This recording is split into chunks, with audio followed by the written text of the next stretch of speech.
Olá, bem-vindos a mais uma aula de ciências. Eu sou a professora Jéssica e na aula de hoje nós veremos sobre o sistema nervoso e como que ele funciona como uma rede de comunicação. Vamos lá? Então, para começar a nossa aula de hoje, vamos primeiro conceituar aí o que seria o sistema nervoso e qual que é a função principal desempenhada por ele.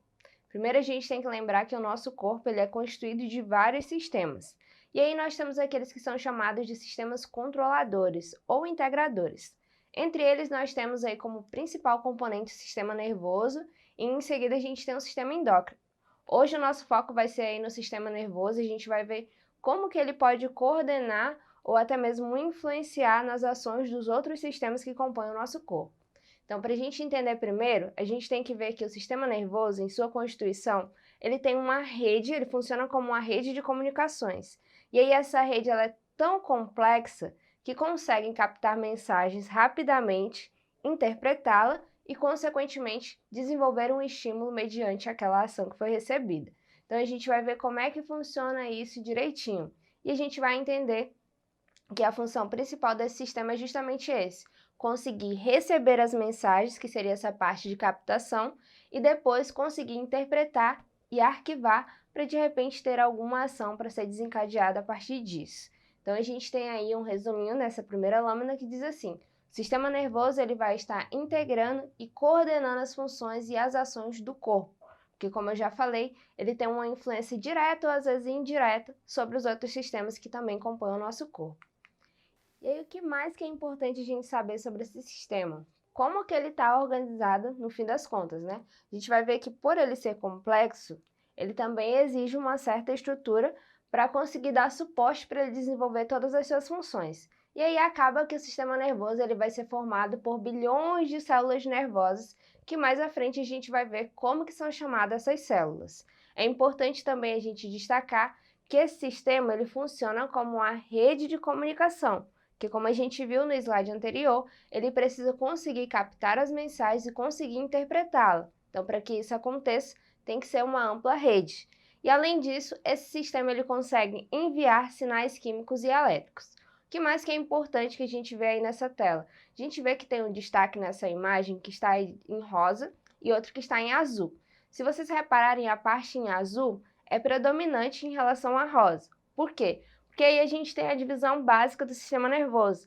A gente vai ver que ele se divide em sistema nervoso central e o sistema nervoso periférico, onde o sistema nervoso central, ele é o chefe do sistema nervoso, digamos assim, e ele vai ser constituído aí pelo encéfalo e pela medula espinhal. Já essa parte em azul, que é a que domina boa parte do nosso corpo, vão ser justamente para onde vão ser enviadas, né, as ações desencadeadas aí pelo central. No caso, a gente tem aí subjacente o sistema nervoso periférico, que vai ser constituído pelos nossos nervos, que a gente vai ver nos próximos slides como é que funciona também. E aí, como eu falei para vocês também no slide anterior, esse sistema ele é formado por bilhões de células. E quem são essas células que constituem o tecido nervoso? Essas células, elas são chamadas de neurônios. Como vocês podem ver, o neurônio ele tem toda a sua divisão também para conseguir transmitir a mensagem ao longo dele e assim conseguir no final ter uma interpretação. Como é que ele é dividido? A gente tem essa parte aí que parece uma ramificação, parecem galhos, que vai ser chamado de dendritos. Dentro dele, nós temos uma região chamada de corpo celular. E esse corpo celular, né, que vai ser aí cercado pelos dendritos, ele vai ser seguido depois por o que a gente chama de axônio. E esse axônio, às vezes, ele pode estar encapsulado por uma espécie de bainha. E essa bainha é chamada de bainha de mielina. Então, toda essa constituição é importante também para que consiga captar, depois ter o percorrimento da mensagem, para em seguida a gente ter uma interpretação. Então, a gente tem o dendrito, corpo celular, segue para o axônio, que pode estar envolvido aí pela bainha de mielina. E é são justamente, na verdade, essas células, os neurônios, que vão ser capazes de conduzir os impulsos nervosos e, consequentemente, realizar o papel de interpretação. O que mais que é importante a gente destacar? Que essa transmissão de impulsos nervosos acontece pelo que a gente chama de sinapses. E como é que essas sinapses, como é que essas conexões podem acontecer? Podem acontecer de três formas, como a gente tem o destaque aí na figura 1, 2 e 3. Na figura 1, a gente tem aí essa comunicação, essa transmissão acontecendo entre um neurônio e outro. Já na imagem de número 2, a gente tem essa comunicação ou essa transmissão acontecendo entre um neurônio e uma célula muscular. Porque para que uma célula muscular funcione também, são os neurônios que vão dar a ação que precisa ser desempenhada naquele momento. E na figura de número 3, a gente tem essa transmissão ocorrendo entre um neurônio e uma célula glandular. Então, tem várias formas desse impulso estar ocorrendo. Depende de qual vai ser a função que ele vai ter que desempenhar. E aí, continuando, a gente tem mais uma imagem para a gente ver um pouquinho, né, como é que seria essa questão das sinapses, como é que seria a comunicação acontecendo aí no sistema nervoso. O que a gente percebe? Que o neurônio não necessariamente ele tem que estar unido ali a outro diretamente, porque na verdade eles não têm um contato físico acontecendo, nem quando isso acontece com a célula muscular e nem com a célula glandular. Eles estão bem próximos, mas não estão ali integrados, não estão juntos, tá? Eles vão ter uma leve separação.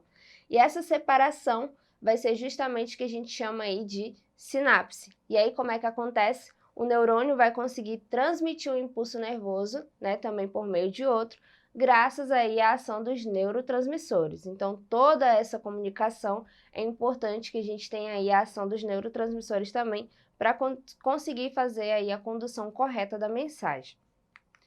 E aí, como é que esse impulso nervoso, qual que é o sentido por qual ele vai ter que passar, né? O que a gente vê? Que o neurotransmissor, ele vai acabar sendo liberado na extremidade do axônio, tá? Lembra que o axônio é aquela parte que ela vai sair do corpo, tá? E aí o neurotransmissor, ele vai ser liberado por esse axônio, e depois a gente vai ter aí toda a comunicação acontecendo, né, entre o dendrito e o corpo. Então vai nesse sentido, dendrito, corpo e axônio, porque o objetivo final dos neurotransmissores é conseguir percorrer o axônio para que todas as mensagens possam ser interpretadas.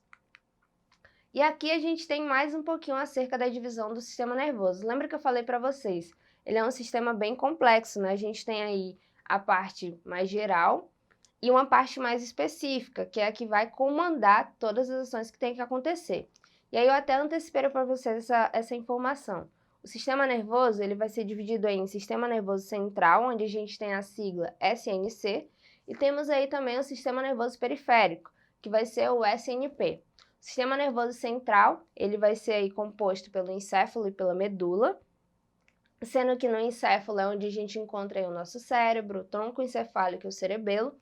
E no sistema nervoso periférico a gente vai ter aí a ação dos nervos e também dos gânglios, né, onde ficam as nossas terminações nervosas. Então, mais uma vez, vocês conseguem ver aí como que a parte central ela é mais restrita, ela vai ficar só localizada em uma parte específica, enquanto que os nervos vão ficar distribuídos por todo o corpo, justamente porque a gente consegue captar mensagens por basicamente todas as terminações nervosas que a gente tem, que pode estar desde as pontas dos nossos dedos, podem ser captadas, e aí vão ser conduzidas para chegar até o central, e aí sim ele dá um comando do que tem que acontecer.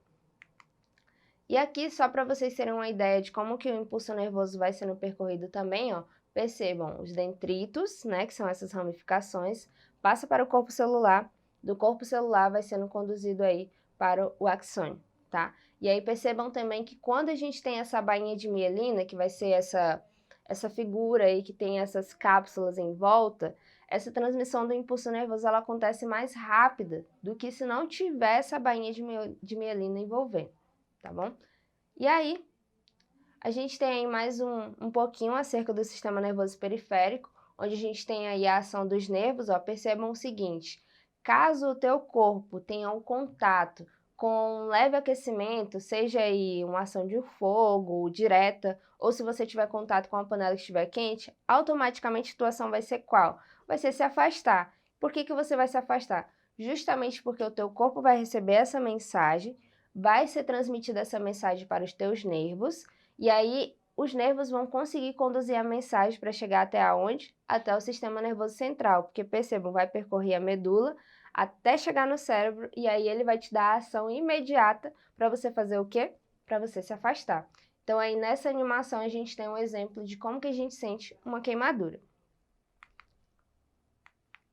E aqui, um pouquinho acerca dos nossos nervos, quais são os tipos de nervos que a gente tem. Nós temos aí os nervos sensitivos, os motores e os mistos, sendo que os sensitivos, eles vão conseguir conduzir os impulsos nervosos de um receptor de estímulos até o sistema nervoso central. Já os motores, eles vão conseguir conduzir esses impulsos nervosos até o órgão efetor, que é aquele que tem que desencadear uma ação imediata, tá? Que pode ser aí um músculo ou uma glândula. E a gente tem os nervos mistos também, que conseguem ter ao mesmo tempo ou a ação sensitiva ou uma ação motora. E aí, para a gente concluir tudo isso que eu falei para vocês, nós temos aí o nosso exercitando de hoje. Vamos lá praticar um pouquinho daquilo que eu ensinei para vocês? Então, na primeira questão, a gente tem aí: podemos organizar o sistema nervoso humano dividindo em duas partes: o sistema nervoso central, que é o SNC, e o sistema nervoso periférico, SNP. Com base no seu conhecimento sobre o tema, marque a alternativa que indica corretamente as partes do sistema nervoso central. Na letra A, nós temos o seguinte: nervos e encéfalo. Na B, encéfalo e gânglios. Na C, gânglios e nervos. E na letra D, medula espinhal e o encéfalo. E aí, qual dessas alternativas vocês acham que vai estar compondo o sistema nervoso central?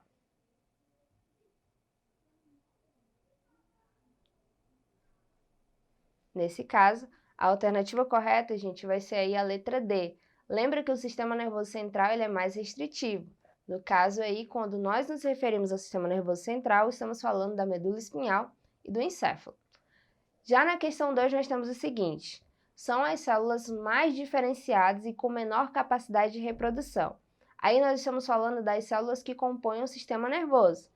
Quais são elas? Como que elas são chamadas? Seria a letra A, neurônios, B, epiteliais de revestimento, letra C, hepatócitos ou letra D, fibroblastos. E aí, qual que é a alternativa correta?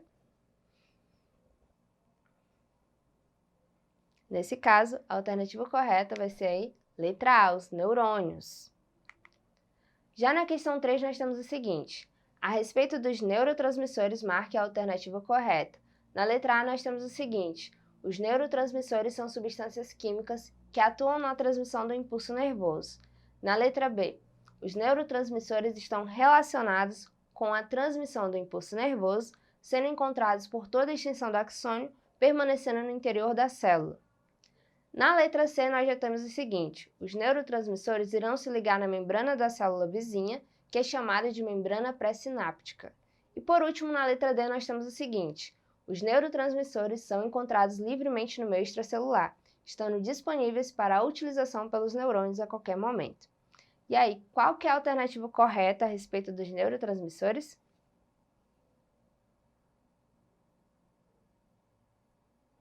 Nesse caso, a alternativa aí mais viável vai ser a letra A, que fala o seguinte, que eles são substâncias químicas que vão atuar diretamente na transmissão dos impulsos nervosos.